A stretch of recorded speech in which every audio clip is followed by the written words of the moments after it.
Hey there again, this is Wendy with Wendy's Ancient Child 30-Day Challenge happening. And yesterday I did some recording and went on forever, which I forgive myself for now a little. I'm working on it. So what I really wanted to say there was that even though I'm disabled and I have a limited range of motion and live with chronic pain, which sucks, but could be worse. I'm still able to do this program. I'm not doing it, to the perfect level that the program says to do, but what I love about it is that he gives us permission to be where we are right now, and he respects that, and he even encourages us to take it at the level that we can. And so I've had to modify things quite a bit, and I'm still doing it. And even though I did 3 days a little while ago, and realized that I hadn't even known what it was that I wanted to do. So that was kind of setting me off. Like I would say I've learned them to be affirmations, but he calls it a ritual, which I think is beautiful because it is a daily ritual. And what I really learned was that when something's off in your life, when you're actually paying attention to your body and you're doing the movements and you're saying the ritual, you start to notice there's something inside you that kind of goes, something's off. And what's been great is this has really taught me and encouraged me to follow my intuitions. And even though I wasn't doing it fully the first 3 days, I felt better than I have, frankly, in over a decade.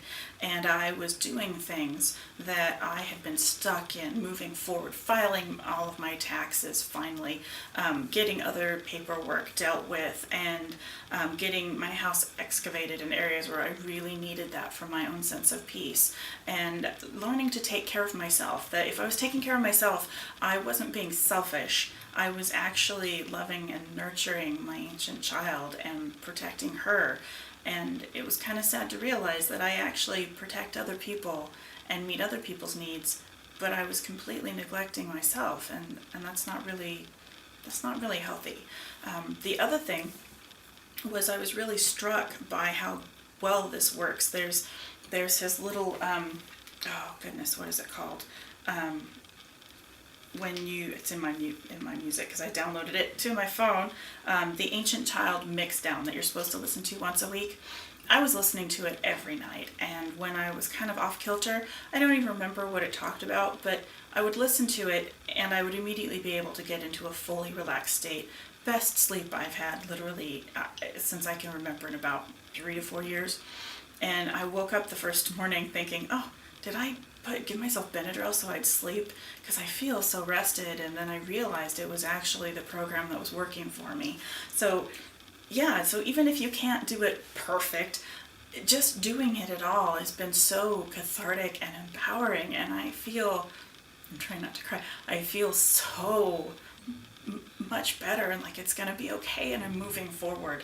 And it's all about it's all about moving forward. Even though I didn't do it perfectly, and normally that would have made me just stop right there and say, forget it, I'm done, I can't do this.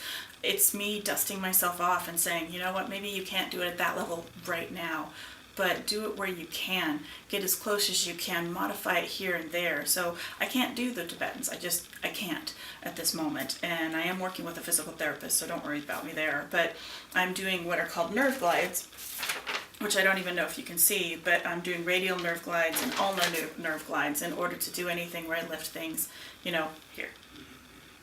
Where I lift things above my head. And if you want me to copy a screenshot of this for you later so you can see it, and I'll even do a video later to demonstrate it because they're really bizarre looking. But because I'm dealing with a chronic pain and a long-standing injury that was undiagnosed until recently, which, yay, I'm going to get better. I'm so happy.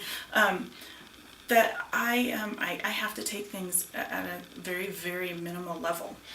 The other thing that I did is, in order to do this 30-day challenge again, because today is day one of the do-over, I actually wrote down, I took this whiteboard and in tiny, tiny print just wrote everything down that I wanted and my goals and my dreams, and realized that most of the things that I was shooting for were things that were from when I was 15 when I made my life dreams and goals, and I hadn't really thought to reassess that. Like I thought, well, I was a grown-up and I became a grown-up, and so this is where I was going, and I didn't stop to think, well, I've been playing flute for 20 years. Do I actually like playing flute? No, I want to learn harp. So I have a harp now. And it's just things as basic as that. And so what I did is I have those goals written down for me elsewhere. And then in the daily rituals, what I did is I wrote down this page here, and I put it like in 24 type so that I wouldn't have to hold it in my hand while I was doing things, although I still do sometimes. You know, my heart is with you. I really hope that you realize in going through this journey with me that you're not alone and that we can get through this together. So, you know, psychic hugs, telekinetic hugs, I don't know, virtual hugs. There you go, virtual hugs, and I will see you next time.